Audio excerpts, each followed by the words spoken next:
한 주간의 삶도 주님의 은혜가 함께하기를 예수님의 이름으로 축원합니다. 우리가 성전에 나오는 이유가 무엇일까? 하나님 우리를 성전으로 모으신 이유가 무엇일까? 성전에 모여서 하나님 앞에 제사를 드리는 것이 한 의미이지만 제사를 드리고 나면 예배를 드리고 나면 그 다음에 하시는 게 있죠. 하나님의 말씀 선포입니다.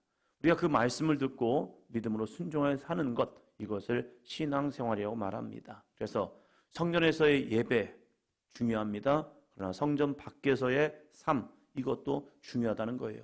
이것이 되지 아니하면 우리는 거짓 믿음의 삶이 됩니다. 예배가 되었고 그 예배를 이어서 삶이 되지 않으면 그것을 외식하는 믿음이라고 말합니다. 그래서 미가 선지자는 4장 2절에서 우리가 성전에 나온 이유에 대해서 이야기를 합니다. 4장 2절입니다. 곧 많은 이방 사람들이 가며 이르기를 오라 우리가 여호와의 산에 올라가서 야곱의 하나님의 전에 이르자. 그가 그의 도를 가지고 우리에게 가르칠 것이니라.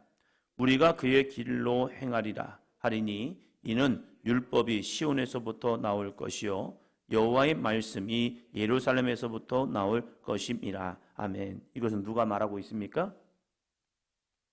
많은 이방 사람들이 하는 말입니다. 여호와의 성전이 만들어진 이유, 하나님의 성전에서 무엇이 되어야 할까? 그래서 출애굽기를 보면 이스라엘 백성들이 시내 광야에 섭니다.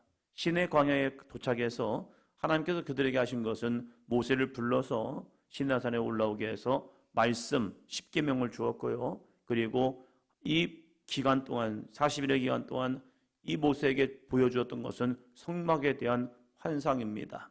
성막 설계도였죠. 그래서 성막을 짓게 만든 거죠. 성막을 통하여서 하나님을 예배하는 백성이 되었고 말씀을 통하여서 거룩한 백성이 되게 합니다. 그래서 제사장나라와 거룩한 백성, 이 두 가지를 하고 있는 거죠. 오늘 이 시대도 마찬가지예요. 성전에서 해야 할 것은 예배, 거기다가 플러스 말씀 교육입니다. 이것이 회당 문화였습니다. 이스라엘 백성들은 성전에 가서 하나님을 예배하였고 각 동네에 회당이 있었고 그 회당에서 말씀 교육이 주어졌습니다. 그 말씀 교육을 통하여서 우리가 어떠한 신앙생활을 해야 하는가, 이것을 끊임없이 배웠습니다. 그렇지 아니하면 그들의 삶이 하나님 보시기에 아름다운 삶이 되지 않기 때문입니다. 종교의 부패 왜 이루어집니까? 예배는 열심히 드렸습니다. 예배는 열심히 드렸지만 그 다음에 되어야 할 거예요. 말씀만 듣고 끝나는 것이 아니라 신앙 교육이 되었어야 합니다. 그래서 이스라엘 백성들은, 유대인들은요, 끊임없이 가정에서도 회당에서도 하나님의 말씀을 가르쳤습니다. 그래야 믿음으로 가기 때문에요. 그러나 어느 순간부터 이 말씀 교육이 사라져버리는 거예요. 왜 그렇습니까? 내 식대로 신앙생활하고 싶기 때문에요. 말씀을 알면 그 말씀대로 순종해야 합니다. 그런데 말씀을 모르면 그냥 앞에서 이끈 대로 따라가면 돼요. 종교개혁은 앞에선 종교 지도자들, 마틴 루터 이런 사람들로만 되는 게 아니에요. 이 공부를 하다 보니까 종교개혁이 되어지기 위해서 선제 조건이 있었습니다. 그건 뭐냐면 평신도들의 신앙교육, 말씀 교육이었습니다. 그래서 이 성경이 번역이 되었고 번역을 통하여서 사람들이 말씀을 읽다 보니까 이상한데? 이게 아닌 것 같은데? 이게 말씀대로 아닌 것 같아 라는 것을 깨닫게 된 거예요. 그러면서 이제 앞에 선 지도자들이 이것이 잘못되었습니다. 우리는 하나님의 말씀으로 돌아가야 합니다. 그러면서 성도들도 깨어있는 성도들이 인식한 거예요. 그래서 이렇게 가야겠다 해가지고 함께 힘을 받쳐서 종교개혁이 이루어진 사실이에요. 그런데 또 희한하죠. 어느 순간이 되니까 성도들에게 말씀이 주어졌지만 이 말씀을 가까이 하지 않게 되었던 거예요. 그러니까 무엇이 됩니까? 우리들의 신앙이 도대체 어디로 가는지 모르는 거예요. 그러나 요즘 시로 다시 또 돌아오는 건 무엇입니까? 말씀으로요. 그래서 우리들이 말씀 훈련을 하고 말씀 교육을 받고 그리고 말씀을 가까이 하면서 묵상하는 삶을 합니다. 2절 말씀에도 마찬가지예요. 많은 이방 사람들이 가며 이르기를. 많은 이방 사람들이 어디를 가요? 예루살렘을 향해 가면서 그들이 왜 우리가 예루살렘으로 가느냐? 성지순례하기 위해서요? 아니에요. 여기서 말하는 예루살렘이라는 것은 영적 예루살렘이요, 영적 성전, 우리가 거룩한 성전으로 나아가면서, 우리가 교회로 나아오면서, 예배당에 나아오면서 우리가 해야 할 것, 오라 우리가 여호와의 산에 올라가서 야곱의 하나님의 전에 이르자. 여호와의 전, 하나님의 전에 이르자. 그 이유가 뭐예요? 그의 도를 우리에게 가르치실 것이니라. 우리가 그의 길로 행하리라 하리니 이는 율법이 시온에서부터 나올 것이요 여호와의 말씀이 예루살렘에서부터 나올 것입니다. 하나님의 말씀, 그 말씀 예배만 끝났다고 끝나는 것이 아니라 우리가 그 말씀 교육을 통하여서 하나님 앞에 더 가까이 나아가야 합니다. 그러면서 미가 선지자는 많은 선지자들과 함께 동일한 말을 합니다. 1장 2절입니다. 1장 2절. 백성들아 너희는 다 들을지어다. 땅과 거기에 있는 모든 것들아 자세히 들을지어다. 주 여호와께서 너희에 대하여 증언하시되 곧 주께서 성전에서 그리하실 것이니라. 아멘. 주께서 성전에서 뭐 하세요? 말씀하시겠다는 거예요. 그 말씀을 우리는 어떻게 합니까? 들어야 한다는 겁니다. 누가요? 백성들아. 백성들아 너희는 다 들을지어다. 그런데 이스라엘 가운데 하나님의 말씀이 외쳐지지 아니할 때가 암흑기, 말라기 이후에 세례 요한이 서기까지 그 시간이 한 300년, 400년의 시간 동안 암흑기가 있었지만 그럼에도 불구하고 하나님은 끊임없이 선지자들 보내서 말씀하셨다는 사실입니다. 말씀이 없었을 때가 거의 없었어요. 그런데 중요한 게 있죠. 말씀은 있지만 듣지 못했다는 사실이에요. 어떤 경우는 이러한 이야기를 들어요. 처음 보는 말씀인 것 같다고. 아니 우리가 열심히 읽었지요. 열심히 들었지요. 그런데 왜 처음 듣는 것 같을까? 우리가 말씀을 읽을 때마다 나에게 다가오는 말씀이 있습니다. 한 목사님이 이런 말씀하시더라고요. 성경을 통독할 때 한 관점으로 보면 그 관점 속에서 말씀을 통해서 보여지는 말씀들이 있다. 어떠한 집중이요, 하나님의 사랑이라는 관점으로 성경을 쭉 읽다 보면 하나님의 사랑이 어떻게 여기에서 이렇게 증거되었구나 이걸 볼 수 있고, 하나님의 심판이라고 말하면 하나님의 심판이 이렇게 여기서도 이렇게 쭉 진행이 되었네 하면서 성경을 통독할 때마다 하나의 관점으로 보면 안 보이던 것이 보인다 이런 얘기를 하시더라고요. 그렇구나. 우리가 성경을 읽음에도 불구하고 들음에도 불구하고 내 관심사항이 없으면 그것이 잘 들리지 않아요. 그래서 읽었지만 깨닫는 마음과 보는 눈, 듣는 귀가 없으면 그냥 넘어갔던 거예요. 그러나 어느 날 하나님께서 우리에게 깨닫는 마음, 보는 눈, 듣는 귀가 주시면요, 그때서야 그렇구나. 그래서 미가 선지자를 통해서 동일한 말씀을 하고 있는 겁니다. 백성들아 너희는 다 들을지어다. 땅과 거기에 있는 모든 것들아 자세히 들을지어다. 자세히 듣지 아니하면 하나님의 말씀을 오해하기 편한 거예요. 그래서 하나님의 말씀을 한쪽 면만 봐가지고 하나님은 이런 하나님이야, 하나님은 사랑의 하나님이야, 하나님은 우리를 포용해 주신 하나님이야, 이런 모습이요. 특히 예수님의 사역을 보면 예수님이 죄인들과 세리와 창녀와 함께 했어요. 그러나 그들을 인정한 건 아니에요. 그들의 죄를 그대로 인정한 게 아니에요. 늘 주님은 우리에게 회개하라는 그 전제 조건이 있어요. 전제 조건 속에서 주님 앞에 나온 사람들, 그들은 죄를 인정해달라고 온 게 아니라 자신의 죄를 용서받기 위해서 나온 거예요. 그러니까 주님이 그들을 포용해주고 용서하시고 그들 가운데 말씀을 통하여서 그들의 인생이 새로운 인생으로 변화됩니다. 아멘.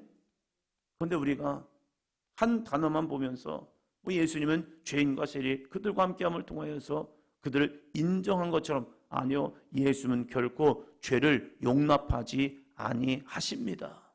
이게 하나님의 공의로움이거든요. 오늘 주는 우리는 어떠한 것을 듣고 있냐 이거예요.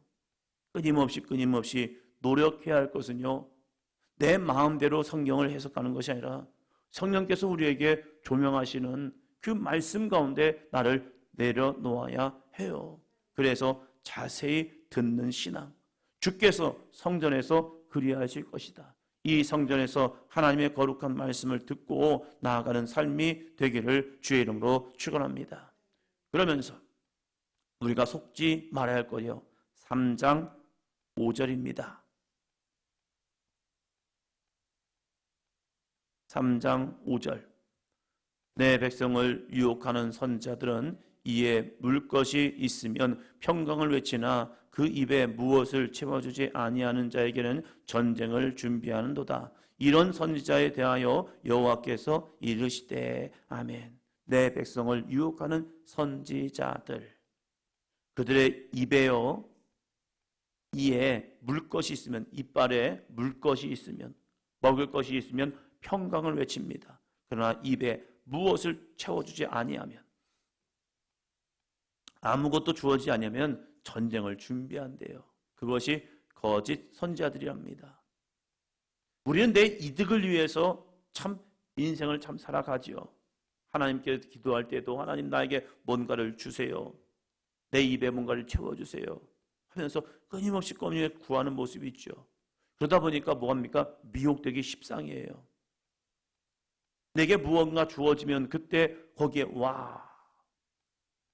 예수님 당시에도 예수님께서 많은 군중들에게 먹을 걸 주니까 아픈 사람, 병든 자를, 문제 있는 사람을 치료해 주니까 그래서 예수님을 우리의 왕으로 추대하자.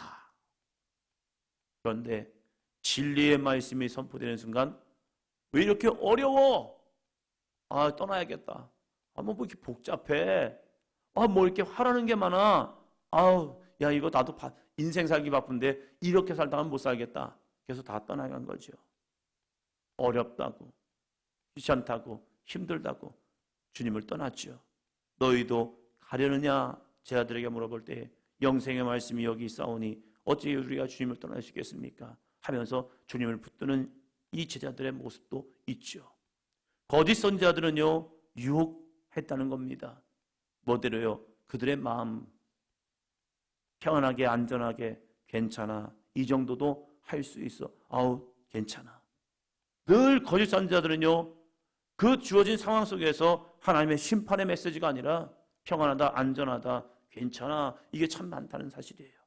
그러나 이 미가는 뭘 합니까? 8절이요. 오직 나는 여호와의 영으로 말미암아 능력과 정의와 용기로 충만해져서 야곱의 허물과 이스라엘의 죄를 그들에게 보이리라. 아멘.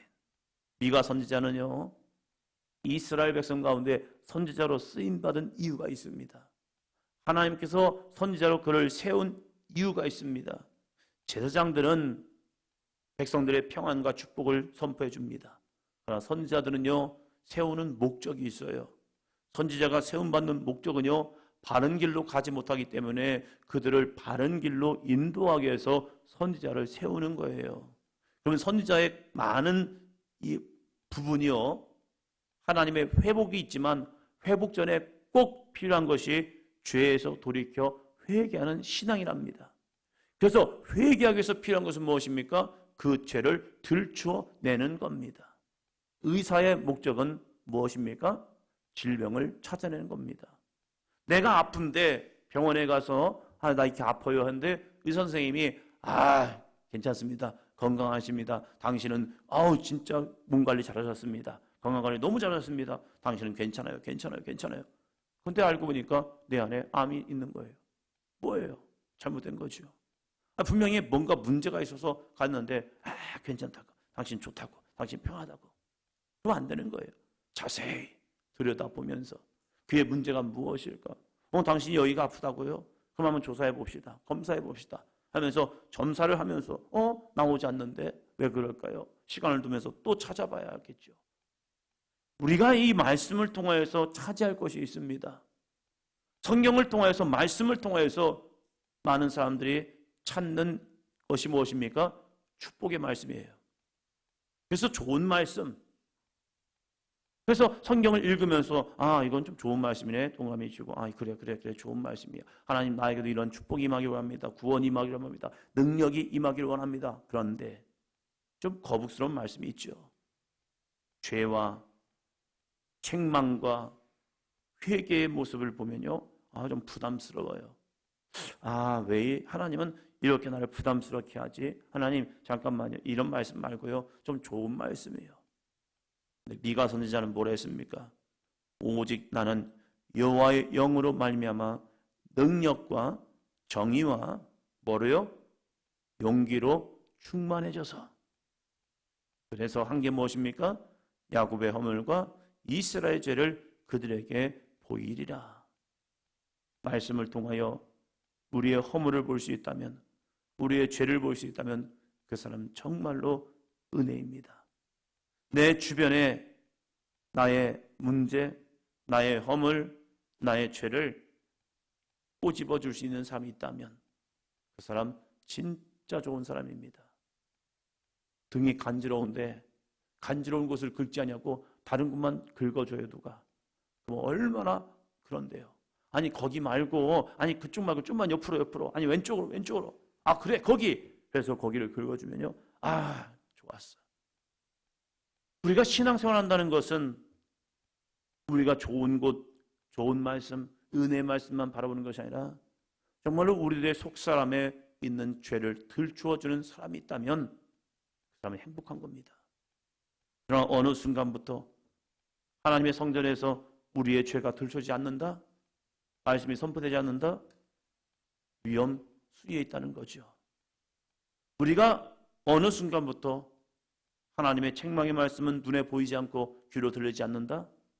영적으로 내 마음이 굳어졌다는 사실이에요.